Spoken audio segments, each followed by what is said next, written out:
Hello, everyone. I am Stefan Bertram, and I'm joined by Ben Burgess, and this is Philosophy for the People. We were late in doing the logistics of this episode because Jean is a father, and I was drinking on the beach. So we decided to be slightly more late than we were before. Ben, would you rather answer the question of who is the most beautiful woman in the world, or would you rather answer the question of are Marxists Gnostics? Um, let's see. I guess given that choice, I'll I haven't done a thorough survey on the first question. I mean, I guess now that I'm single again, I'll work on it. But I think it's likely that this but woman will be Gnostic. yes, because she'd be a Marxist, and Marxists apparently are Gnostics. Yeah. This is the weirdest fucking thing, but there's like a little corner of the most online section of the right wing that has decided that Marxism is a Gnostic religion, and sometimes there seems to be a suggestion that it's like also literally satanic, although that's confusing. I mean, because I think one of the main promulgators of this, James Lindsay, is like, I think, still officially an atheist. By the way, everyone, for the whole 20 minutes before we started, the LAPD were not like surrounding Ben's home. For fuck's sake, what the hell? So the actual topic of today is multiverse stuff. Several kinds of multiverse stuff, and I think the thing to first establish once I unmute Ben and hope the LAPD have stopped is to kind of distinguish between all these different kinds of possible multiverses. Yeah. Yeah, I think that was actually the LAFD. I saw a couple of fire trucks going by, but whatever's on fire isn't here. Yeah, so putting aside the is Marxism Gnostic question, which For God knows, later, not putting it away, merely moving it to the side for future essays on. I mean, this is the closest I've been to demanding an essay. I need an essay on Gnostic James Lindsay. Fair enough. Yeah. So, so while we wait for that one to be written, yeah. So the essay this week comes out of a panel that I did with Paul Horwich and Tasneem Hussein. But Sabine Hosfender wasn't there in the end. No, she was not. I don't actually remember if there was a version of the program that had her on there or not, but yeah, those were the two other people who were on it. Called "The Best of the Worst of Possible Worlds," which had to do with different kinds of suggestions of possible or alternate worlds. And yeah, I think it's useful to break down a couple of different kinds. There's one that we're going to, talk about a little bit of this essay. We could talk about a little bit today, but I'll talk about much more next week. And then there's the kind that pretty much talked about for the bulk of this one, right? So one is there's basically physicsy alternate realities, and then the other one is there's metaphysicsy alternate realities. So physicsy alternate realities are things like, for example, the many worlds interpretation of quantum mechanics. So the kind of dominant view about quantum physics, the Copenhagen interpretation, says that at the level of subatomic, particles. That there's not everything is totally deterministic. That there's that some things are like objectively probabilistic. That even if you knew everything there was to know about the laws of physics, and you knew everything there was to know about, the current state, to the extent that we can use that phrase of the particles, um, you would only know in a probabilistic way, right? What the chance was, right? That that I don't know, the two slit experiment, the particles were going to go through the one slit or the other slit or whatever.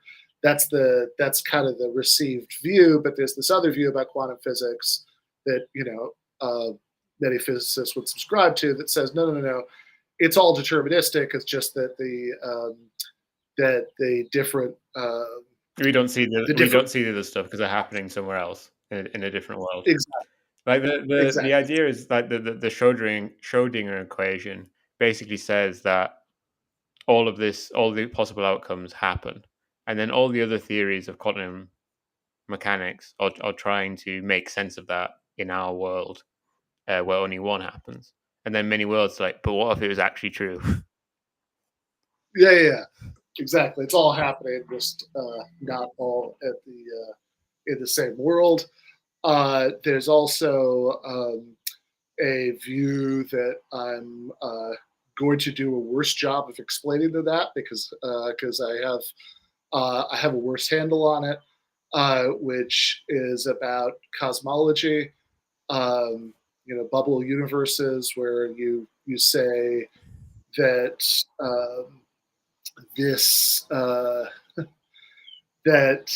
the process that generates our world, from the Big Bang onwards, is essentially just one, bubble in some metaphorical cosmic foam. That that like there are all these other, there are all these other universes being generated by the same process. And so these are both examples of what I'm very just like crassly referred to in the essay as multiverse physics, because like the details of different kinds of theories that we could call multiverse theories don't matter too much for any purposes that I'm using them for. It's just like, hey, here are various ways in which some theoretical physicists think that there might be some sort of alternate realities alongside our own.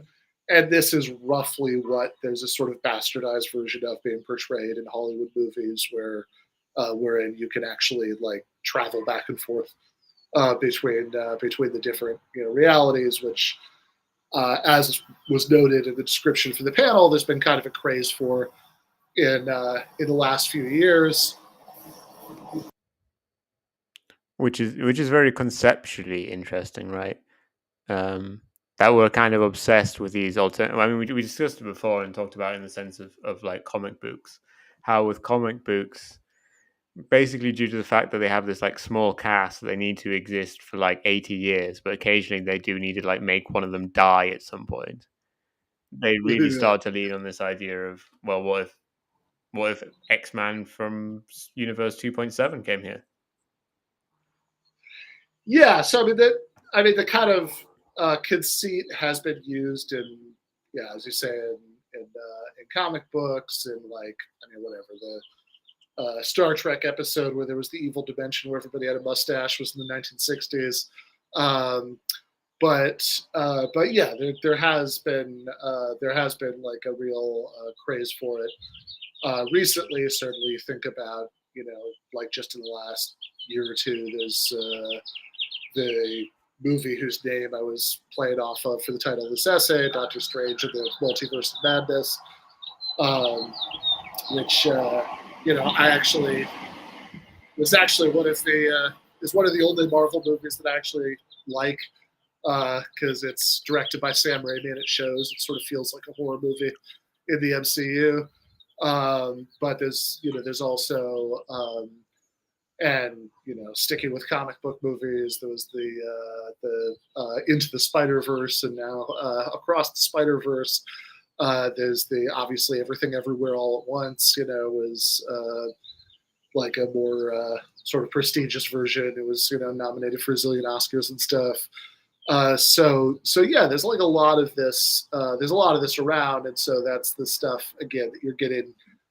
I think the boring truth is that if there is the sort of multiverse that various kinds of theories in physics would tell you that there is, sadly, it's probably not the kind of thing that you can travel around Right. within. They're going to be either completely like causally disconnected or insanely far away. Yeah, yeah. So so any kind of causal connection that you get would be just kind of in terms of the backstory, right? Like in the bubble universe version, is the same process as bringing about both of them, but once the different universes get going, right? There's no causal connection between them. So yeah, that's so all that stuff is the stuff we're sort of lumping together into this category of the multiverse, and that's as opposed to the metaphysicsy kinds of possible worlds, which are postulated just to solve like conceptual problems about how to think about language and truth and stuff like that. Well, Um, I should mention at this point, this essay is, as I found out, mostly about fine tuning. yeah, yeah. So in originally it was going to be about both, but then I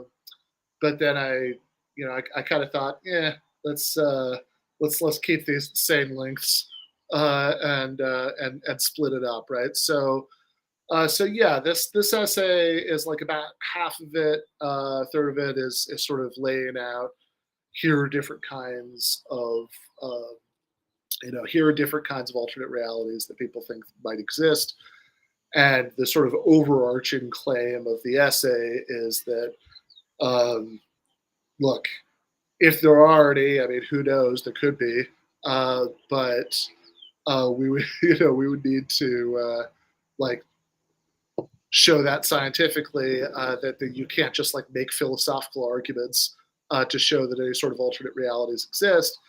And so part of that is sort of going through what the different options are of different kinds of alternate realities. Part of that is saying, okay, let's kind of lay down a marker of like, here's why I don't like the sort of metaphysicsy kinds of possible worlds, and we'll explore that more next week. And then part of it is, okay, well, how about the physicsy kinds of possible worlds? I mean, those are fine if you believe in them for physicsy reasons, but what about metaphysicsy reasons to believe in the physicsy kinds of alternate realities? And that's where the cosmological fine tuning stuff comes in, because that's the sort of philosophical reason that avoiding fine tuning arguments is the sort of philosophical reason uh, for like wanting some kind of multiverse hypothesis to be true. And I've talked a lot more about that elsewhere, but I mean the point here is just like, no guys, like this really doesn't give you a very good reason to think this is true. I mean, the yeah, I mean, I agree that it doesn't really, as a reply to the fine tuning argument, it doesn't really make any sense. But I'm just really interested in the fine tuning argument, as it's one of those where I just don't get it. Like the like, I just because it's like it is quite plausible that among Yeah, all kinds of sets of possible physical arrangements, um, the ones where people like us emerge is quite low, and even any life at all, because maybe 99.99% of universes with random constants don't have mass which clumps, and if you don't have kind of like a uneven distribution of energy, you can't have life, or so we think. And partly, I do think it's like, people aren't imaginative enough about how life could form, but probably if there's no energy distribution, kind of unevenness, clumpiness, and that sort of thing, you probably couldn't have any form of anything to do with life. But the thing is, there's an observer effect, right? That maybe universes in which I exist are very unlikely in the grand scheme of things. But when universes which observers like me observe, 100% of them are going to be ones where observers like me can exist, right? Yeah. And maybe that's me already swallowing this multiverse stuff because I'm thinking of possible worlds. But yeah. So that's the roughly the idea here. So I mean, okay. So maybe the metaphysics possible worlds we could bracket and get back to because that's kind of the preview for next week anyway. But but thinking about reasons why somebody might think that there's a multiverse. So there's I think the kind of move that you just made in response to the fine tuning argument um, is one that some people think is sort of easier to make if you think there is a multiverse. So we should back up just a minute here and just say, so for anybody who's not familiar with this phrase, right, the fine tuning argument is the argument that says it's an argument for the existence of God that says, well, okay, look, you have all these different you have all of these basic physical constants like gravity that if they were just ever so slightly different, we couldn't exist, and nothing like us could exist. And when we say nothing like us could exist, like really like nothing like even remotely like us could exist, it's not like instead of us, there could be one of the alien species from Star Trek or something. They couldn't exist either if any of these things were a little bit different. So the metaphor that I use in the essay is you think of physical constants, the force of gravity, as dials, right? If the dial was on the grill, yeah, exactly. the only thing I think which has dials in my life anymore is the oven. Yeah, there you go. So right, so picture that. Just fucking cooking up the universe, bro. Exactly. Um, but instead of the different dials controlling different burners on the oven, they're all somehow just controlling different aspects of one. And so, if you think about exactly where the dial is set, you have all these dials where if one of the if it was just a little bit to the left, just a little bit to the right, nothing like us could exist, and you and for anything like us to exist, you have a bunch of dials where they all have to be set exactly where they are. And so, the scene I brought up in the essay, is there's this fun scene in Everything Everywhere All at Once where two of the characters are, they're like mines are inhabiting two rocks in this barren landscape in this universe that can't support life. And one of them says to the other, yeah, most universes are like this. But of course, which is fun, right? Although I think in a lot of these cases, like I think maybe you couldn't even have the rocks, right? Right, because that's like matter clumping and uneven energy distribution and so on. That's like great for life compared to other possibilities where you have like a flat universe, which is yeah, of course exactly. where our universe is heading in the end. Right, of course. Yeah, so um, Which so thinking about it, if you take the universe on like a long enough time scale, does that mean basically it rounds up to 100% of our universe being completely impossible for life? yeah, so the so I think roughly the thought is okay. Um, if you're imagining that there isn't a cosmic fine tuner, standing there, making sure, okay, this one should be set just so, this next tile should be set just so. Instead, you're imagining, metaphorically, that all of the all of the dials are just kind of being spun at random, and this is a one-time occurrence, right? It's like the one and only time all the dials go for a spin at once. They all just happen to land at exactly where they need to land. The exact combination of each one being exactly where it needs to be for there to be life. That that sounds incredible, um, and you know, and I will say, like, I mean, I feel the force of this one, like the all of the other all of the other arguments for the existence of God, more or less, like, they sort of feel to me like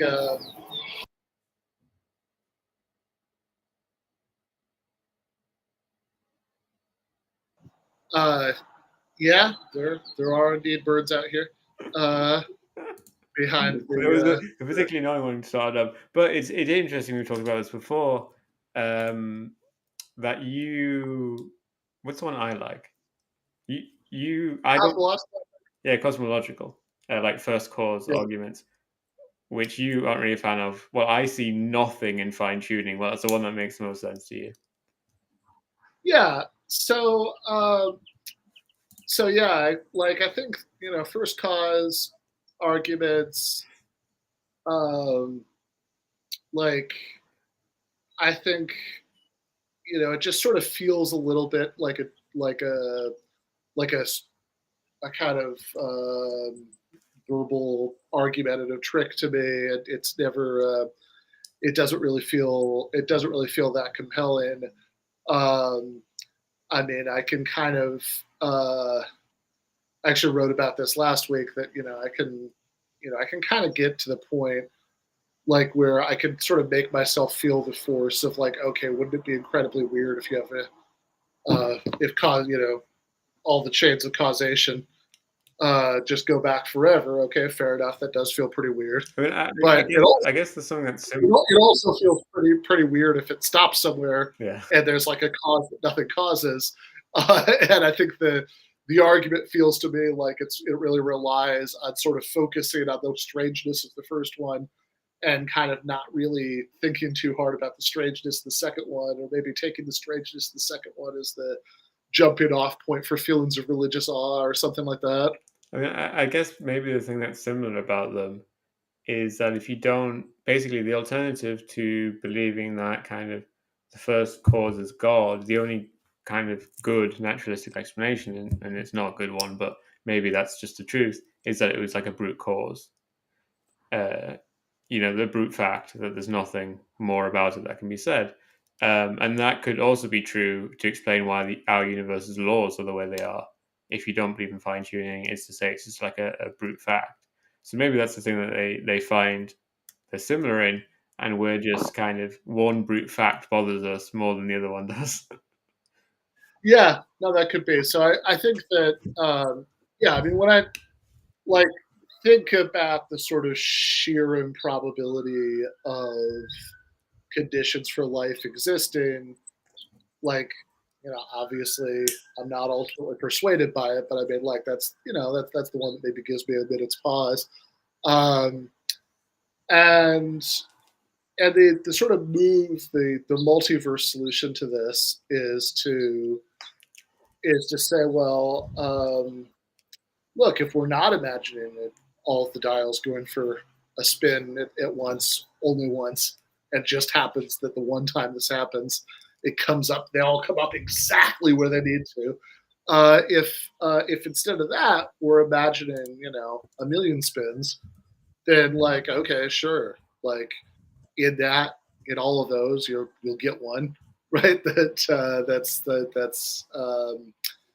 that is exactly where they are in our universe, and it makes and it's like saying so there's actually a comment that somebody who disagreed with me, but I thought it was a good comment left on the essay today, where they said it's like saying, okay, it's very unlikely that you'll get the right oxygen on any given planet, but given just how many planets there are, it's not surprising that you get one that does. And and that's what we would be on. And it's the same kind of move for that. It's like, yeah, if you have like the, if you have like a zillion, if you have an infinite number of dial spins, right, then sure, like every once in a very great while, right, doesn't, it might be fantastically improbable, one over some brain meltingly large denominator, but whatever.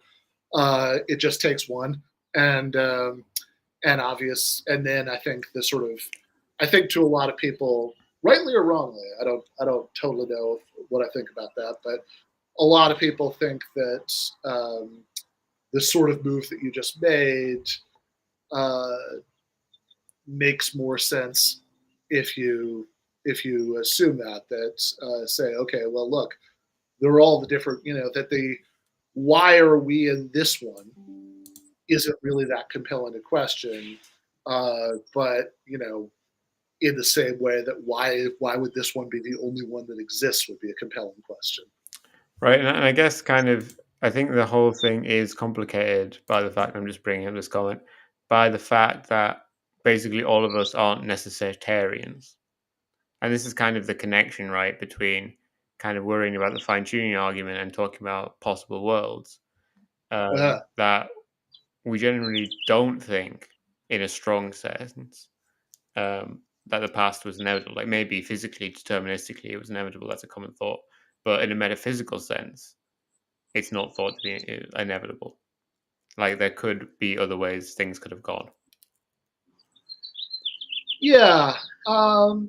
So I mean, talking about necessity here is tricky. I mean, especially thinking about the origins of the universe, because like um, usually when you think about like necessity in terms of like determinism, like what we're thinking is, well, given the initial given the initial setup, like given the initial way that the world is, there's only one way that it could be in the future.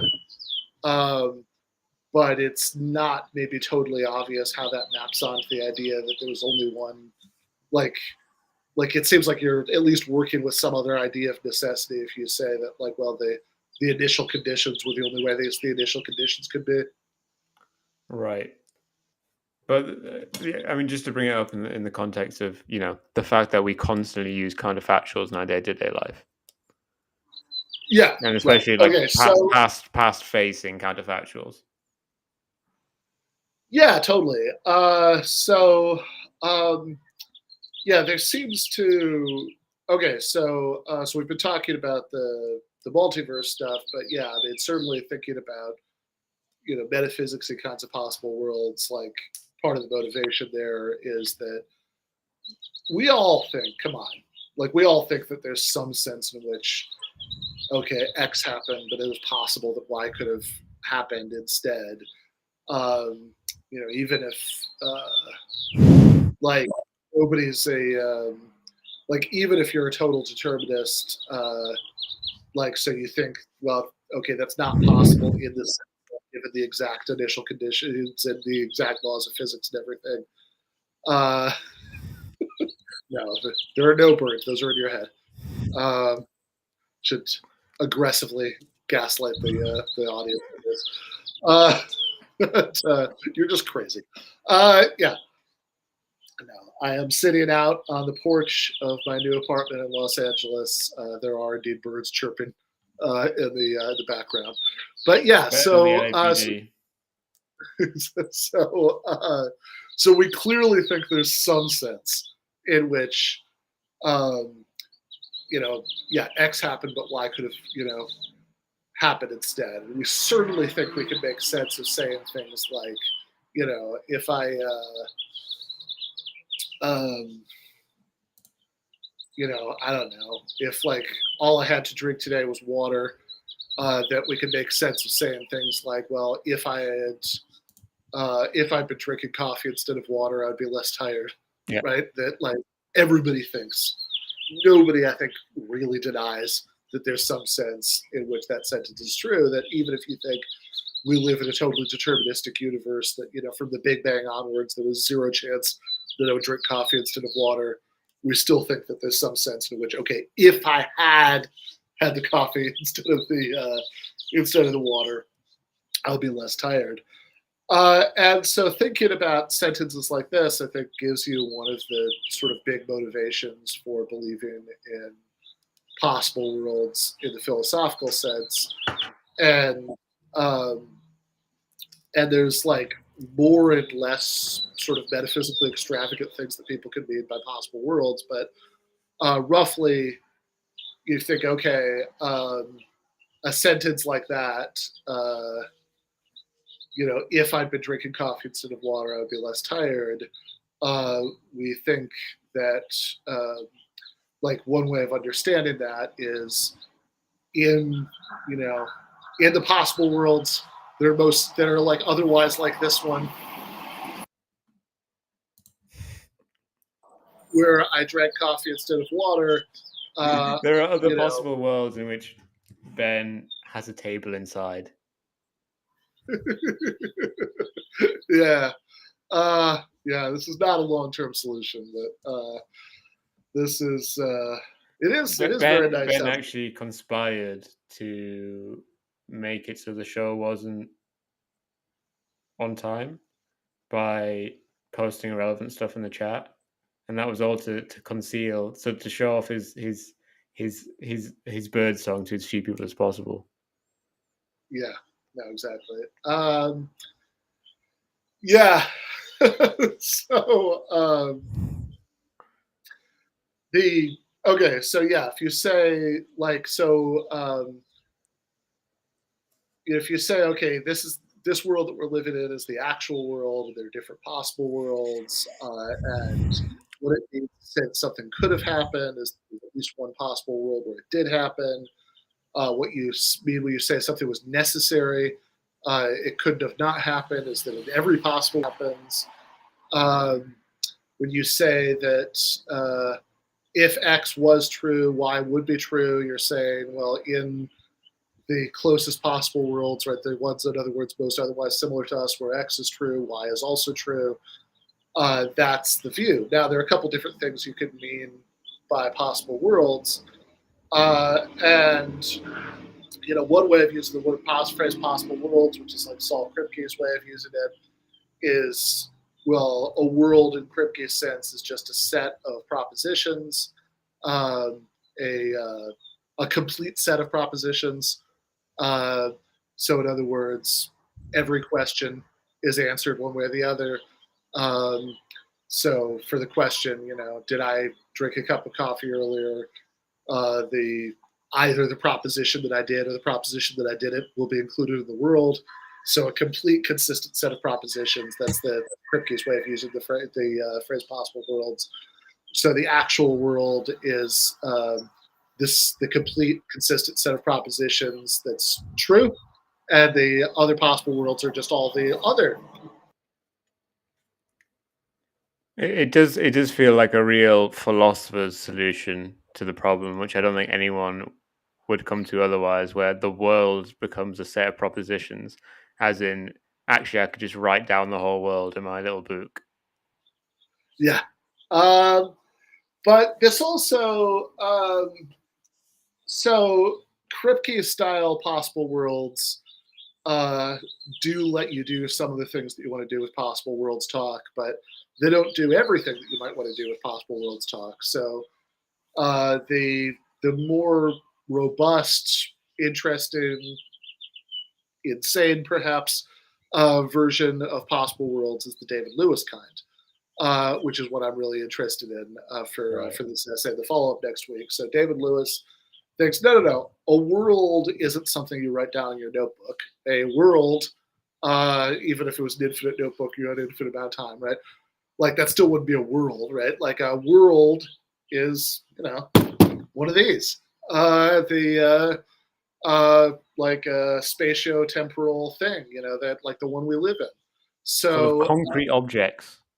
Yes, a world is this complete set of causally interconnected concrete objects, such as the one in which we actually live. And so David Lewis, so he wrote, one book that was kind of about this, one book that was completely about this. The one's completely about this is called On the Plurality of Worlds. And he has this very famous phrase in there about how says, look, I can refute every argument you can give me against this, but I don't know how to refute an incredulous stare. And the reason that this is a view that tends to inspire incredulous stares is that when he explains, no, I really mean when I say that what it means that something could have been true is that there's some possible world in which it is true. What I really mean is a world like this one, that I am asserting the existence of all of these different spatiotemporal worlds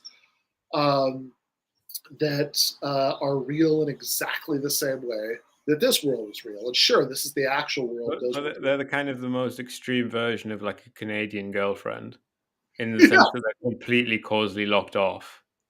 Yes.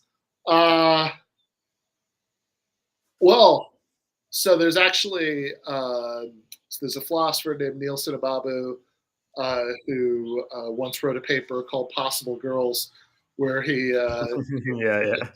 essentially this connection, but that he's got this whole view according to which it's actually possible to date across possible worlds. I think maybe Neil, by his own admission, was very lonely when he wrote this paper. But in any case,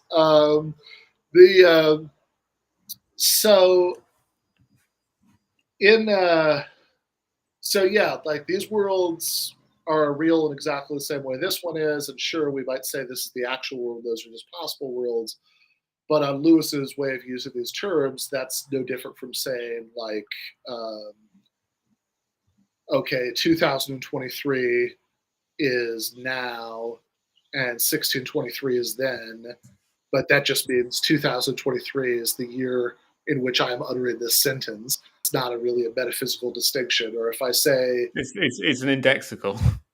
yeah, exactly, right. If I say Los Angeles is here, and Hong Kong is there, I'm not attributing some special metaphysical property of here-ness to Los Angeles that Hong Kong lacks. I'm just saying that's the one I'm in as I'm saying this sentence. Exactly. It's an indexical. So indexicals are words like I, here, now, right? And for Lewis, actual is like that. That when I say this is the actual world, all I really mean is it's the one that I'm in, right? It's the one in which I'm uttering this sentence. And that's, in every other sense, right? So the possible world just means it's a world other, possible but not actual world just means it's a possible world other than the one in which I'm uttering this sentence. And just to sort of quickly give people a sense of why on earth anybody would believe this. I mean, I'm wondering too. Sure, I mean, fair question. Something I'd actually be really fascinated if I met the person who was like, oh yeah, fair enough, no follow-up questions. I totally understand why, David Lewis from his philosophical armchair just decided that this was true. So there are a couple of problems that this is supposed to solve conceptually. So one of them is just like to sort of give an analysis of what we mean by possibility and necessity and all of that. So if you want to define possibility and necessity in terms of possible worlds, then the Saul Kripke version of possible worlds talk isn't going to help you very much because, this is the way the argument goes anyway, that the Saul Kripke possible worlds, part of what defines them as well, it's a complete and consistent set of propositions. But hold on, complete and consistent are themselves modal concepts. In other words, they're already concepts about possibility and necessity, right? You're saying, oh, there's nothing that could be added to it. That means it's complete. Or, it's you're saying two things are inconsistent. You're saying they couldn't both be true. so the claim is that we haven't really if we try to define possibility in terms of possible worlds and we define possible worlds as complete and consistent sets of propositions, then we've sort of gone around in a circle.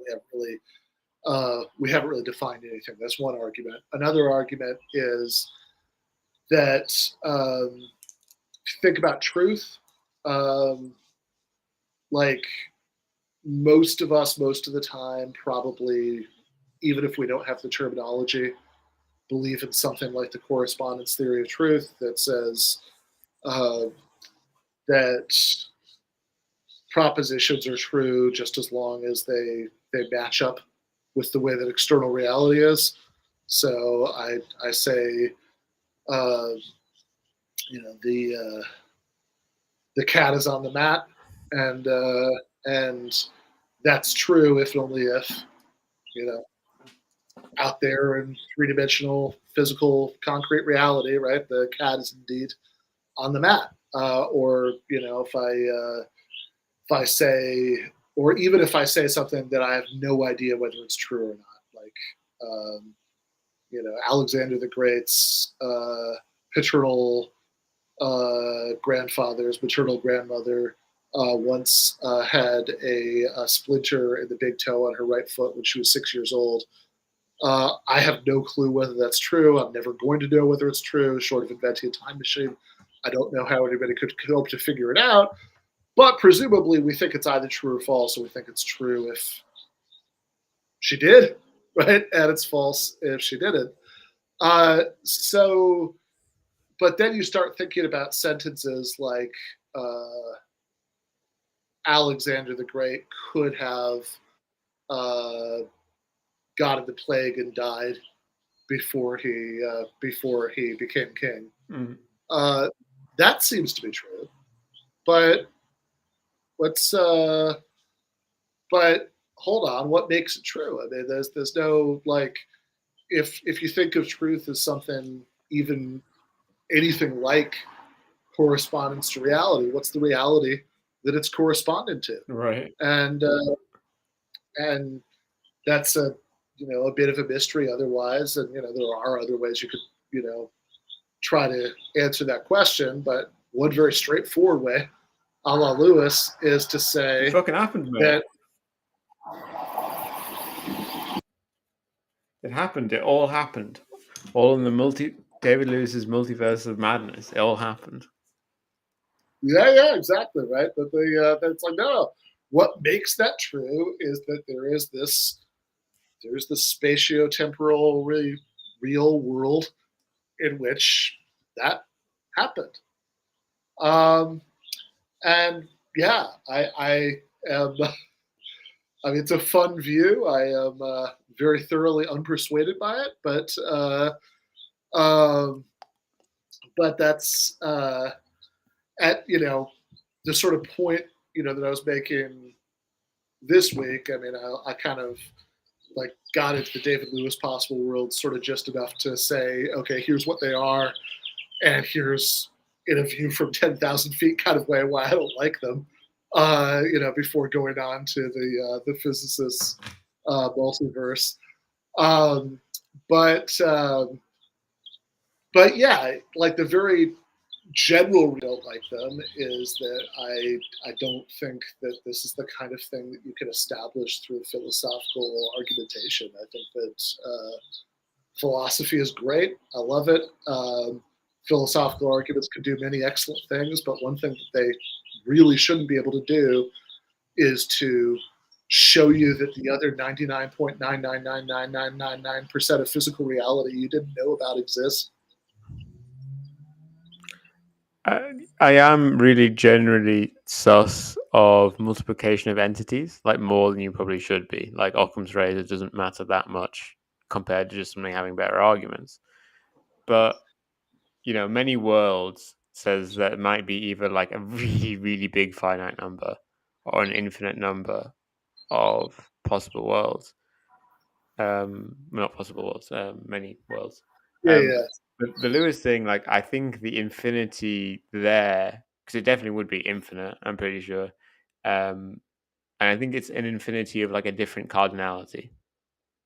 Like, I think it's you know, when you say 99.99%, it's not true in the sense that you probably should just say 100. Yeah. Actually do say the 99.99% thing in the essay. Then have a little footnote say that like technically that's wrong because Yeah. presumably there's a number of them and infinities don't work like that. You can't express in percentages the relationship between two infinities that would even have the same cardinality. You can map them on one to one. So all that's confusing, but also I think you know what I mean. It's so yeah. I think the like Lewis has responses to the Occam's razor thing. He's dead, right? Yeah, yeah. Lewis is. Yeah. Let's see. He died in several years ago, I think. Oh yeah, more than several years. I'm old, so I think of this as several years ago. But objectively speaking, half of my life ago. What was the date? Like 2008? Keep going. Yeah. So long time ago. But just after 9/11. Cool beard he had though. yeah, great beard. Yeah, Saul Kripke, who we were just talking about, actually just died like last fall. No, yeah. But yeah, Lewis has been, you know, in this world, has been dead for a long time. Yeah, so he had all these responses to the multiplication of entities worry. So one of the sort of key ones is to say, well, multiplication of entities kinds of worries, the Occam's razor stuff, that should only matter for kinds of entities. So, for example, but surely all those kinds of entities feature in the total set of entities that he's talking about. Well, so his claim would be that, for example, ontological simplicity, that you know that sort of idea you shouldn't multiply entities beyond necessity. You know, he doesn't think that would give us a reason to like prefer like monotheism to polytheism because Right. you know we're just talking about the same kind of entity. And similarly says, well, you have you know you already believe in one world, so I'm not saying you know there's not a new kind of entity here. You're just you know we're just talking about a bunch of others of these same kinds of things that you already believe in. You know, so the ontological simplicity shouldn't enter into it. And that's it. You know, it's a clever response. I'm not sure I totally think that puts the worry to bed. I think it seems to me that intuitively we do apply those kinds of simplistic considerations to entities that might in some sense be of the same kind as ones we already believe in. I mean, like I don't know. I mean, and it's also like I think a lot is going to depend on exactly how much you massage that word "kind," right? Like, you know. So I'm thinking here about like Russell's teapot. You know, is this classic illustration where you say you imagine this giant teapot that's orbiting in space in just the right position. That you know it's not going to be picked up by any of our instruments. You know, it's like okay, like we shouldn't believe in that because it'd be simpler to assume that there isn't one, right? But I mean, like we believe in teapots. Maybe not, you know, giant teapots orbiting in space, but you know that's a question of how to split up the kinds. You know, I think that the teapot thing is probably one of the most abused things online. Sure. Where kind of atheists, and I think it's a great source of atheists and theists talking past each other because atheists are like, yeah, what about the pot? And theists are like, well, we've got arguments and shit. Yo. Yeah, there's a kind of like I think it's a you know, I guess I'd have to go back and look at the original context, but it seems to me like there's a like there is like there's a kind of argument in which for which like the teapot thing like makes sense to me. It's like Yeah, the like an appeal equivalent. to mystery or whatever. Yeah, exactly. Like I think, but so if the question is like, hey, if you accept the premise that there's like zero compelling evidence for theism, then what should your attitude be? Should you be an atheist? Should you be an Mm. agnostic? Whatever. Then I think this sort of teapot thing might like be a good intuition pump for like, no, you think like this kinds of simplistic considerations do have at least a little bit of force.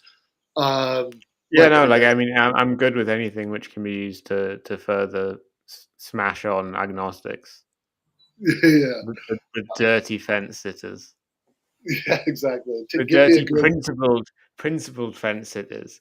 They're give sitting me on a that good. fence and they're principled about it. That's right. Yeah, give me a good, honest fundamentalist any day. Yeah. So I mean, it's I like I the I, I walked past as an a evangelical. what's that? Go on, go on. Oh, I mean, the version of this I'd always do is like obnoxious young man having this argument is that saying, look, imagine that I claim that on the palm of my hand right now there's a tiny invisible leprechaun that's dancing around singing Danny Boy at a frequency that human ears can't hear. And if you go like this, he'll teleport into an alternate dimension just in time. Uh, all right. Are you going to be an agnostic about whether there's a leprechaun, right? Or are you going to actively believe that there is no leprechaun? So I I, think I'd, I'd, that's I'd I'd call my mum and be like, "Mum, there's a schizophrenic here." exactly. And you're not like now. To be clear, it's possible that in an amazing coincidence, his delusions are accurate. But I'm reserving judgment. Who knows? No, I don't think you would reserve judgment. I think you would actively believe that this was false. So I think that's like maybe a good anti-agnostic argument. But I agree with you. It's actually like there's this whole thing I've been encountering actually like much more since I started to write this Substack. There's this whole subculture of online atheists who are really like militantly opposed to the idea that there are any arguments for the existence of God that they need to Right. take seriously even to debunk them. And it's the weirdest fucking thing. I don't understand it at all. I mean, like my primary interaction with this subject over the course of my life has been teaching intro to philosophy classes where I talk about arguments for the existence of God. And I think I, uh, I sort of think of in that context, right? I mean, not in the wider world where I don't really give a shit particularly what people's metaphysical beliefs are as long as they believe in the separation of church and state. But in the context of arguing about philosophy, um, I sort of think of myself as like pretty militantly atheistic, but then like I'm such a squish compared to these people because like there's a because I'm like, no, I mean, obviously you need to like actually think through what's wrong with all these arguments and give good responses and all this stuff. And they're like, what arguments? Like they have, like it seems to be very important to their self-conception that there's no evidence for the existence of God, not like insufficient evidence or like evidence that ultimately we should reject or something like that, but that they're just like cannot be literally any evidence or their own sort of understanding of how this dialectic works and where they fit in and it collapses. Which is a really fragile position, right? yeah, Like one which you can end up, falling quite because easily like for. you end up actually accidentally listening to somebody for too long, and you'll realize that like no, that's not right. I mean, like there are you know, I mean, I mean, and like the refuge is normally for them to say that, any argument that anyone presents is just kind of about God and not about God. Like, as in the difference between like the abstract God of philosophical arguments and the more concrete theism, which just Like, feels a bit like, well, okay, mate, if he made the world and he's all good and he's all powerful, there's probably some church you should be following, mate. yeah, I mean, that's also really weird because it's like, come on, I mean, you're an atheist. You clearly don't believe in that God either. It's not Right, just that yeah. you don't believe in, the God of the Bible, but I mean, it's like, no, you also don't believe in the sort of vague God, Yeah. right? Like you're this is surely part of what you're talking about. But yeah, it's and like really, I mean, if you think about like what we normally mean by evidence, that like something is evidence for theory T if it like raises the probability of T being true, then it's like, come on, like really, like none, literally, there's like literally nothing that if you consider just that at one point, it increases the probability. Like why and you know why would that be important? But like I think it's something that makes I think it's something that starts to make sense when you realize that there's like a kind of online atheist whose entire relationship to atheism is that they just really really enjoy uh, making fun of religious people, and that's like the sort of posture from which they want to do it. You know, like doesn't isn't really compatible with like saying that you have to actually like get down on all fours and start looking at the arguments. My thing I was going to say earlier about I was walking past an evangelical church on the way back to my house, and they had Yeah, like the sound of the guy pumping out on the street. And amazingly, the one sentence I caught was him saying, "You're actually worse than you think you are," which was just brilliant and lovely.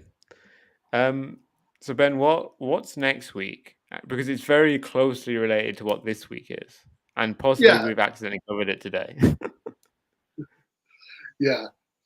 So yeah, the sort of general like coming out of the panel, hey, right? I mean, my general claim about all this is that um, we there really is no good way to establish just with philosophical arguments or even with philosophical arguments playing a particularly significant role that there are any sort of alternate realities. I should say, because we kind of skipped over this earlier, that the reason I don't find the uh, like the way that's the reason I don't find the avoiding the fine tuning argument for a multiverse particularly compelling is mostly just that I think it's redundant. I don't think we need it. Um, I think that one way of seeing why I think it's redundant is that um, like even when I said earlier that when I just start to think about the sort of mind-numbing improbability of the conditions for life existing in the one universe where it would exist, and this is the sort of one argument for a for a creator that can kind of give me pause. But it's like part of I think the trick here is like whether or not life exists seems really really important, and it just seems like obviously the kind of thing that a cosmic fine tuner would care about. Mm. But like why, right? I mean, like that. I mean, it's not a mystery why it'd be really important to us, right? I mean, it's the most important thing to us. It's whether there can be us. But like, but why would it be? If you're talking about a purely hypothetical being who like, this is an argument pitched at somebody who doesn't already think that there's a good reason to believe in the existence of that being. Well, look, that hypothetical being could care about anything. They could care about life, sure, but they could care about it could be that they're totally indifferent to whether or not there's life, and they're really concerned with whether there's the number of atoms in the universe is a prime number. They're really We are just a byproduct of someone's cool rock collection. yeah, exactly, right. Like that seems ridiculous, but it's because we're imagining because what we're really doing, I mean, is when we think about this, is we're just unthinkingly jumping to the conclusion that if there was a being powerful enough to create universes according to their will, that being would share our values. And I'm not really sure why, right? I mean, that being could value anything. I mean, we share our own values, right? But we often make universes which are just rocks knocking into each other on our computer. Yeah, yeah. So it's like, what? Why isn't there? So it's like, sure, the fact that this universe exists, it was so improbable, is some evidence for the existence of a fine tuner who cares about life. But it's also some evidence, the fact that this universe, as opposed to any of the other universes exist, is evidence against a fine tuner whose passion is to maximize the number of black holes that exist. Because they easily could have, because there's so many other universes that would have more black holes than this one. I mean, like there could be. In the grand scheme of things, this universe is not life at all. No, well, that's also true, right? That it's like that really what this universe existed is evidence for is a fine tuner who cares about life, but only a little bit. Yeah. Like, who likes life but doesn't like it so much that they're not going to create a universe that's 99.99999% lifeless. Yeah. That's they like just a little life as a treat, right? But yes, it's better to have most of creation be completely dead. So and like the thing is, once you internalize that point, that's like, look, a hypothetical creator could have any goals. Then yeah, I mean, what's the fact that we live in a universe that has these and no others doesn't particularly move me to think that there was a fine tuner who happened to have this goal who created the universe, because there could be a fine tuner who happened to have any other goal Oh god. Yeah, the fact that so to the extent that this universe existed as opposed to any of the other possible combinations of dial settings, to the extent that that's an argument for that's an argument for the existence of a fine tuner who has the goal of a little bit of life. It's also evidence against the existence of a fine tuner who had any other goal, including lots of life. And I think it kind of comes out in a wash. I mean, it's like, yeah, for every possible combination of dial settings, you could have, that like, yeah, any particular combination of dial settings would be evidence for a fine tuner who preferred that combination, and against a fine tuner who preferred all the other combinations. And I should say, I mean, that comment I was mentioning earlier, it's from my friend Gareth, who is a good guy, interesting guy, but he says, well, his objection to this argument is, okay, maybe all the microstates are equally possible, but only a tiny minority of the microstates will give rise to the macrostate of life existing. And so if we're thinking about this in terms of macrostates, then at least the disjunction of fine-tuning in a multiverse makes sense again. To which I would just say, okay, but hold on. There are other macrostates, right? Like, sure, if the one we're concerned with is life or no life, then yeah. But there are lots of other macrostates where there are really unlikely combinations that, or likely ones, that this universe doesn't carry out. That if we had some other combination of dial settings, then it would be at a it was itself unlikely, because there are lots of different ways of dividing up macro states. Also, why are we assuming that a fine tuner's goals could only be macro state goals, right? Maybe a fine tuner just really likes some particular microstate for its own sake. That the fine tuner is passionate for this exact combination of some exact combination of dial settings. That doesn't make very much sense to us. But again, I don't know why we're assuming that if there's a God, it's a God who cares about the stuff we care about. That was a summary. That was you summing up today, right? Yeah. Okay. What are you doing next week? So that's what we set up today. So you asked me about next week. So yeah, let's do next week. So yeah, next week, is next week's gonna be about David Lewis. So since this week I kind of introduced Lewis before going into the physical multiverse, and kind of laid down the marker on, okay, I think there's something that's like extremely suspect about the idea that you could show with philosophical arguments that all these possible worlds exist. And then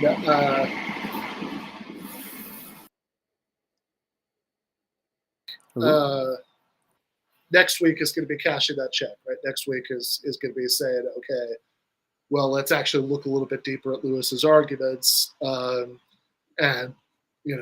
why don't I find those arguments convincing? Why do I think that there probably aren't any concrete possible worlds, or if there are, we wouldn't be in any position to know it. Right, because I guess the multiverse ones are concrete worlds, and they're possible, like the physical ones. Yeah, But yeah, it's irrelevant. It's relevant to his argument. Yeah, exactly. So if there's if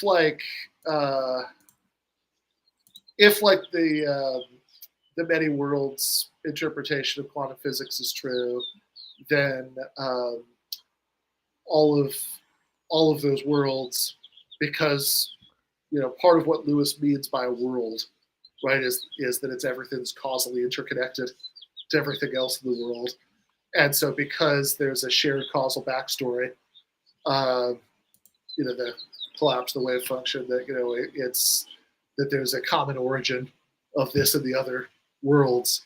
I believe technically Lewis would have to say that if he's right and the many worlds people are right, then that multiverse is all part of the actual world. Yeah. Oh, very nice. I probably am actually genuinely excited to talk more about David Lewis and possible concrete other worlds.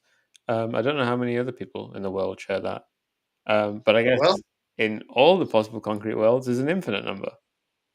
Yeah, exactly. So imagine how many streams this video has got on the set of all possible worlds.